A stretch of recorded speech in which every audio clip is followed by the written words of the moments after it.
विधानसभा का महासंग्राम। खुली हुई आंखों से देखे गए सपनों को पूरा करने के लिए खुद को मेहनत की आग में झोंकना ही पड़ता है। नमस्कार, मैं हूं आपके साथ में भूपेंद्र सिंह और आप रिपब्लिक सागर मीडिया के साथ में हैं। मध्य प्रदेश में इस वक्त 2023 के विधानसभा चुनाव चल रहे हैं। इस वक्त मध्य प्रदेश के सागर जिले की खुरई विधानसभा क्षेत्र में है। आज राजनीतिक दलों का प्रचार प्रसार का आखिरी दिन है। आज खुरई विधानसभा क्षेत्र में नुक्कड़ सभा का आयोजन किया मंत्री भूपेंद्र सिंह जी ने, जो आज हमारे साथ में है। सर, बहुत बहुत स्वागत है आपका हमारे चैनल में। हाँ जी सर, आज आखिरी दिन है प्रचार प्रसार का, और जिस हिसाब से अभी तक जो माहौल बना है उसको आप देख के कैसा महसूस कर रहे हैं? देखिए, खुरई की जनता चुनाव लड़ रही है। कई जगह तो नेता जनता से वोट मांगते हैं और खुरई में जनता नेताओं से वोट मांग रही है। और ये जनता का चुनाव है, जनता लड़ रही है, जनता जीतेगी। जन सैलाब काफी देखने के लिए मिलता है आपकी नुक्कड़ सभाओं में, चाहे आप करें, अभिराज जी करें, लखन भैया भी करें। लेकिन जो अब 17 नवंबर को मतदान है, 2 ही दिन समय शेष रह गया है, क्या लगता है और क्या संदेश देना चाहते हैं आप मतदाताओं को? किन बातों को ध्यान में रखकर मतदान करें? देखिए, मुख्य रूप से विकास, क्योंकि विकास से ही हमारे जीवन में समृद्धि आएगी। इसके अलावा आगे बढ़ने का कोई दूसरा रास्ता नहीं है। और इसलिए विकास का मतलब बीजेपी है। और इसलिए जहाँ पर भी भारतीय जनता पार्टी की सरकारें हैं, चाहे देश में हो चाहे प्रदेशों में हो, सब जगह जनता का आशीर्वाद भारतीय जनता पार्टी को एक और मिलता है। एक और सर, काफी चर्चाओं में बातें चल रही हैं। यहाँ खुरई विधानसभा क्षेत्र की जनता तो छोड़िए, अन्य विधानसभा क्षेत्र की भी जनता आपको एक मुख्यमंत्री के चेहरे के रूप में देखना चाहती है। तो आप क्या चाहते हैं? अगर मुख्यमंत्री बनने का आपको सौभाग्य मिला, मौका मिला, तो कैसा मध्य प्रदेश की आप संरचना करेंगे? देखिए, हमारे बारे में हम लोग कभी अपने बारे में नहीं सोचते। हम लोग पार्टी के लिए काम करते हैं और पार्टी जो काम देती उसको अच्छे से करना।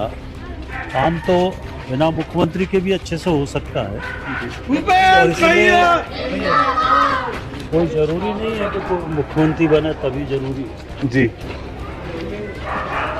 क्षेत्र का विकास हो, प्रदेश के कल्याण के लिए सब लोग मिलकर काम करें। जी, मंत्री तो कोई भी एक ही बनता है। जी, इसलिए वो कोई विषय नहीं है। हमें तो पार्टी का काम करना, जनता की सेवा करना, उसको अच्छे से करना। आपको क्या लग रहा है इस बार के 2023 के विधानसभा चुनाव में, जब 3 दिसंबर को मध्य प्रदेश का परिणाम आएगा, तो क्या तस्वीर होगी मध्य प्रदेश में? देखिए, आप खुद देख रहे हैं कि पूरे प्रदेश में जैसा माहौल यहाँ पर, ऐसे ही जन समर्थन पूरे प्रदेश में है। जो जन कल्याणकारी योजना है सरकार की, गरीब कल्याण की जो योजना है, उससे आज पूरे प्रदेश में लोग भारतीय जनता पार्टी का समर्थन कर रहे हैं। और जब 3 दिसंबर को परिणाम आएंगे तो आप देखेंगे एक बड़े बहुमत के साथ मध्य प्रदेश में फिर से भारतीय जनता पार्टी की सरकार बनेगी। और जो विकास के काम हम लोगों को आगे करना है, वो काम हम लोग करेंगे। मुझे नहीं लगता सर पूछना चाहिए, ना पूछना चाहिए, लेकिन फिर भी मैं पूछ रहा हूँ। युवा के, मतलब यहाँ की युवा पीढ़ी आपसे काफ़ी नाराज़ है। नाराज़ इस बात को लेके है कि आपने विकास भी किया है, उसके बाद में सभी चीज़ों पर, मुद्दे पर काम किया, लेकिन एक रोज़गार का मुद्दा है। रोज़गार के मेले भी आपने कई लगाए, लेकिन रोज़गार के मेले में सर एक चीज़ हुआ कि यहाँ पे जितने भी क्रिएटिव लोग हैं, पढ़े लिखे लोग हैं, हुनरमंद लोग हैं, वो यहाँ से रोजगार के मेला लगने के बाद यहाँ से पलायन करना चालू कर रहे हैं। तो स्थायी रूप से यहाँ पर रोजगार मिले तो वो अपने आप को बेहतर तरीके से क्षेत्र में रहकर अपने आप को बना सके। तो उसके लिए आप क्या निर्णय लेने वाले हैं?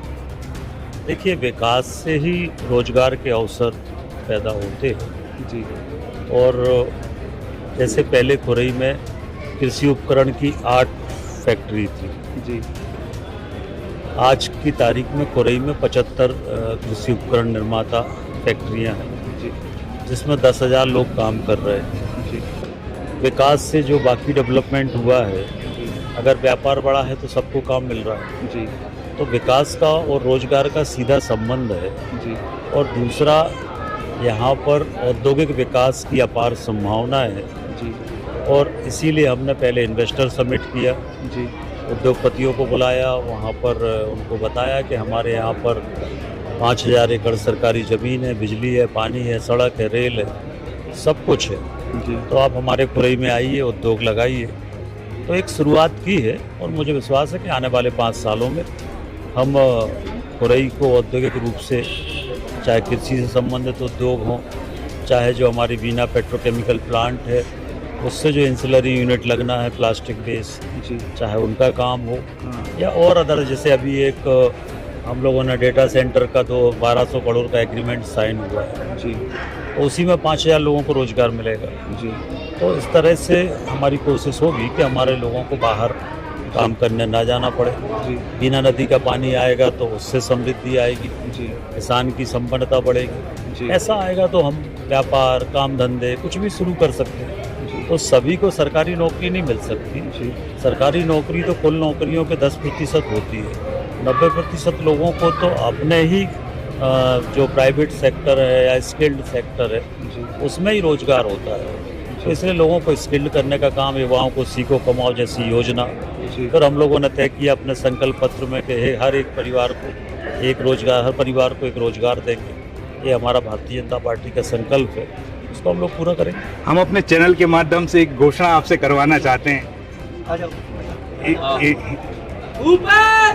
कल चुनावी चौपाल जो बन रही थी, युवा पीढ़ी बोल रही थी कल सरकार के द्वारा चलाई गई यहाँ पे कई स्किल डेवलपमेंट योजना है, लेकिन उतने प्रोफेशनल ट्रेनर नहीं है कि उनको प्रोफेशनली ट्रेंड कर सकें। तो आप चैनल के माध्यम से कुछ ऐसा बोलेंगे कि आप है ना बाहर से ट्रेनर ला के अपॉइंट करेंगे ताकि वो प्रोफेशनली स्किल्ड हो सकें। ये बात सही है कि जितना प्रोफेशनल होना चाहिए उतना प्रोफेशनल ट्रेनर नहीं है। हम कोशिश करेंगे कि प्रोफेशनल ट्रेनर आएँ और हमारे यहाँ अच्छे से स्किल्ड लोग हो सकें। बहुत बहुत धन्यवाद सर चैनल के साथ जुड़ने के लिए। बज गया बिगुल, बिछ गई चुनावी बिसात, किसका बजेगा डंका और किसकी होगी मार। सत्ता के सबसे बड़े रण क्षेत्र का हाल, विधानसभा का महासंग्राम।